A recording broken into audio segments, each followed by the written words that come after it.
প্রথম যখন আমি বলছি আমার মা রিনা খান, জাল শাশুড়ি অভিনয় করে উনি রিনা খান, অবশ্যই সিনেমার মতন না, তাহলে তো টিকা যেত না এতদিনে। আসসালামু আলাইকুম রহমতুল্লাহ। মা রিনা খান এই কথা শোনার পরেই ছেলের বউ দীর্ঘ 1 মাস কথা বলেনি, মানে তিনি টোটালি চুপচাপ ছিলেন। দর্শক, হ্যাঁ, কেন কথা বলেনি, কি জন্য কথা বলেনি, আজকের এই ভিডিও জুড়ে আপনাদের সঙ্গে আলোচনা করব, সঙ্গেই থাকুন।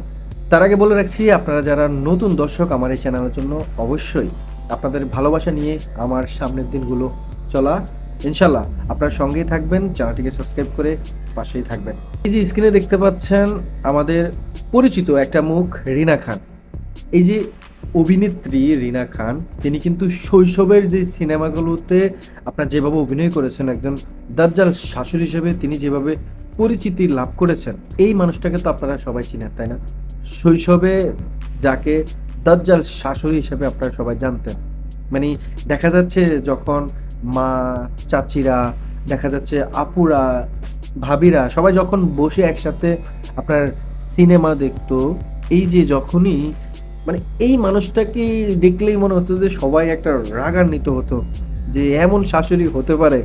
কিন্তু না, বাস্তবিক অর্থে এই কথা না বললে নয়, এই মানুষটাকে আপনারা গল্পতে যেভাবে দেখেছেন, বাস্তবতা কিন্তু তার সাথে পুরাই ভিন্ন, ব্যতিক্রম এবং একটা অসাধারণ, ভদ্র, নম্র এবং খুবই ভালো মনের মানুষ রিনা খান।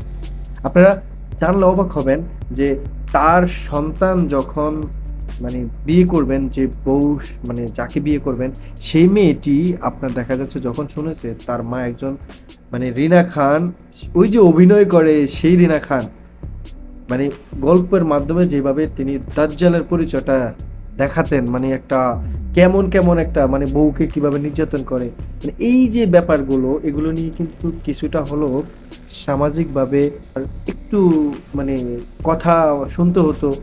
মানে বলতে পারেন যে গল্প যেভাবে নির্মাতা তৈরি করে দেন, তাদেরকে সেভাবে তো অভিনয় করতে হয়, তাই না? কিন্তু হাজার হাজার লক্ষ লক্ষ কিন্তু আপনার মানুষ তাদের এই ছবি কিংবা তাদের এই গল্পের মাধ্যমে কিন্তু চোখের পানি অনেক ঝরিয়েছে, আর মন থেকে অনেকেই এই রিনা খানকে আপনার বিভিন্নভাবে তাকে হয়তো দোষারোপ করেছে। কিন্তু গল্পটা এখন যারা বুঝতেছে, কিন্তু আগে তো বাস্তবতা মানে তিনি এতটুকু প্রকাশ করেছেন যে আসলে বাস্তবতা নিয়েও কিন্তু গল্প তৈরি করা হয়, আর তার জায়গা থেকে তিনি শুধুমাত্র অভিনয়টা করেন। কিন্তু এই অভিনয়টা হয়তো দেখা যাচ্ছে বেশিরভাগ যারা নারী, তারা কিন্তু দেখা যাচ্ছে যে বাস্তবতার সঙ্গে মিলে যাচ্ছে, তাদের শাশুড়ির সঙ্গে মিলে যাচ্ছে। আসলে শাশুড়িরা কিভাবে তাদেরকে তাদের প্রতি খেয়াল রাখবে, তাদেরকে কিভাবে নির্যাতন করবে, আগের যুগে কিন্তু বিশেষ করে এমনটা ছিল। বর্তমানে তো আপনার বুঝেন না, বর্তমানে হচ্ছে ধনীর দুলাল, আপনার শাশুড়ি কি চিনে না, বরং সে নতুন করে আসলে ছেলে সর্বপ্রথম একটা উদ্যোগে থাকে একটা মেয়ের, যে সে সর্বপ্রথম তার বাবা মাকে বিচ্ছিন্ন করে ফেলবে ছেলের, মানে মেয়ের বাবা মাই হবে সবকিছু, ছেলের বাবা মা কিছুই না।